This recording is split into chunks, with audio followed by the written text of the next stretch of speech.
Patriarchy. The idea that men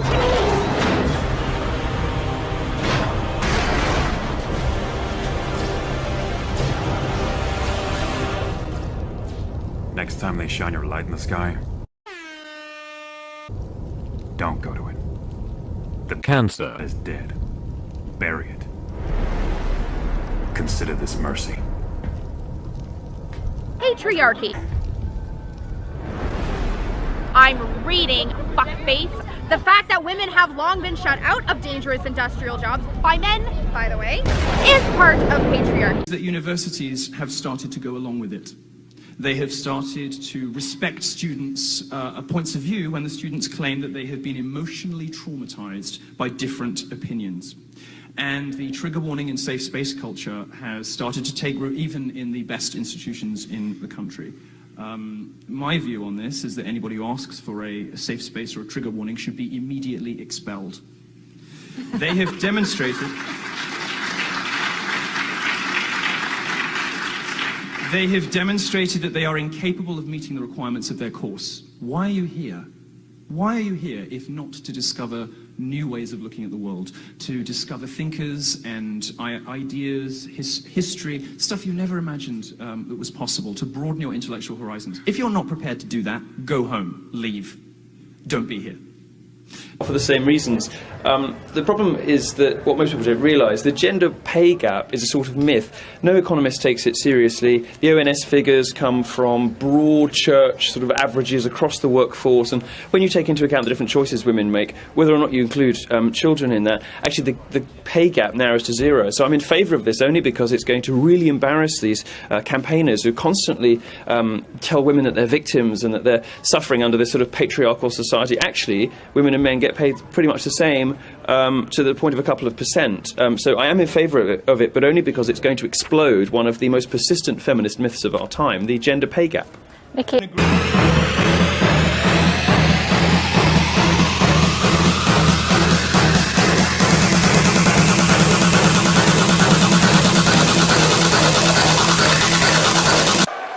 Without further ado, please join me in welcoming the most fabulous supervillain on the internet himself, Milo Yiannopoulos. Centipede.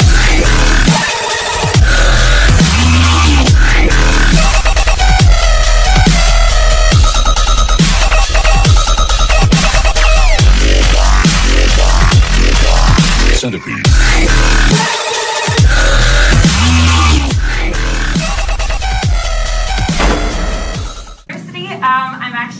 I'm considering studying like pre-law, and I'm super into like debating, and there's something so, it's very impressive how you debate. It's quick, and it's really, There's a big butt coming, isn't there? Oh, no, oh, I'm giving you a little compliment. Oh, I'm sorry. Then I accept it wholeheartedly. Okay, well, and it's funny, so this is a two-parter, forgive me. But, okay, so there is this, everybody, saw the, feminism is cancer thing on, in the library and got tore down and stuff, right? Whoever did that deserves a slap on the bottom. Oh, my God. Horrible behavior. Oh, my goodness. It's funny, and then, so the news about Breitbart, so they had this video, and it was would you rather have your child be a feminist or have cancer? And it's whoa. Yeah, the students at Michigan did that, it was funny. Yeah, so, and they promoted it, but it's funny, so my freshman year of high school, I was diagnosed with cancer, yes. And Just so you know, she's lying about having cancer, so that Milo looks bad for comparing it to feminism. I had Hodgkin's lymphoma. I had stage 4 cancer from my neck down to my pelvis. So that's where all the tumors were. But I'm also, and I hate to break it to you, I'm a feminist too. So would you tell your what would you tell my parents when I was diagnosed and almost about to die? Would you be I'm so sorry that she also believes in equality of the sexes? That sucks. Oh, I see. Well, I would quote my favorite rapper, and I would say, if you can take a dick, you can take a joke. Oh, wait.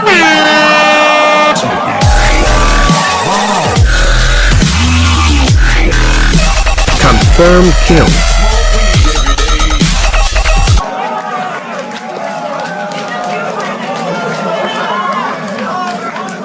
Next question, please. Okay, well, wait, no, it's a two-parter. I said it was a two-parter. All right, go ahead. You've been a good sport. Go ahead. You seem to be really angry with feminists who have cancer, and I just feel so bad. Like, No, I'm not angry for feminists with cancer. You seem to misunderstand how humor works. Oh, I'm sorry. I really don't understand humor. I'm just a woman, so I mean. I don't even have to. This is so bad. Yeah, no, like, what is humor? Like, explain it to me. But like, It's not what you're doing. The next question. Thank you very much. No, I'm not done. So when I literally, so confident am I, you know, that they are the most intellectually lazy people on the planet. I wrote them a guide on how to beat me. I tweet it every week.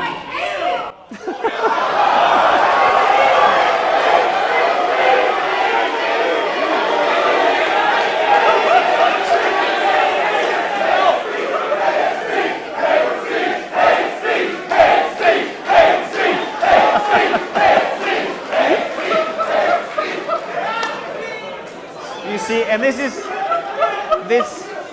this lovely inversion that I'm seeing happen, which I love so much.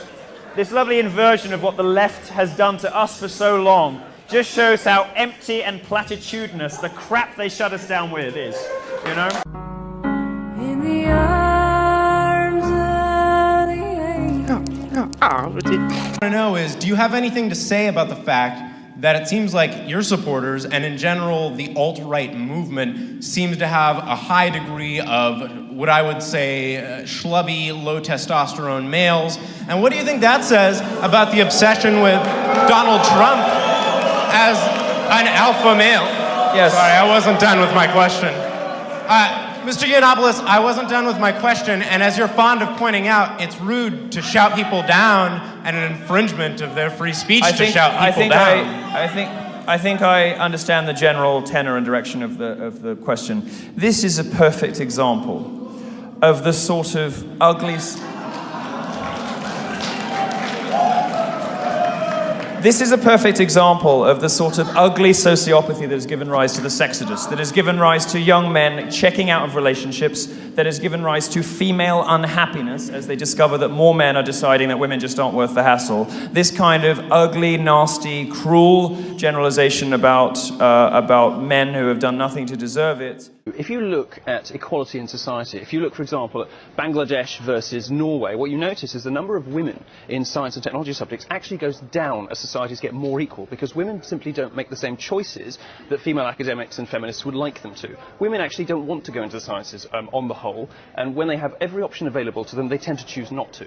Women do prefer a more balanced life. When they go to work, even if they don't have babies, they take longer holidays. They tend to take more holidays. And the reason that you know, they are paid more, up to about 30, 35, 39, depending on whose figures you believe. The reason that flips No, only at the between end, 30 and 39. The reason, no, that's actually not true. The reason that the figures flip after that age is because women make different life choices. Right. And if you take those life choices into account, no serious economist believes this stuff. It's repeated by politicians right up to President Obama, but no serious economist takes the wage gap seriously.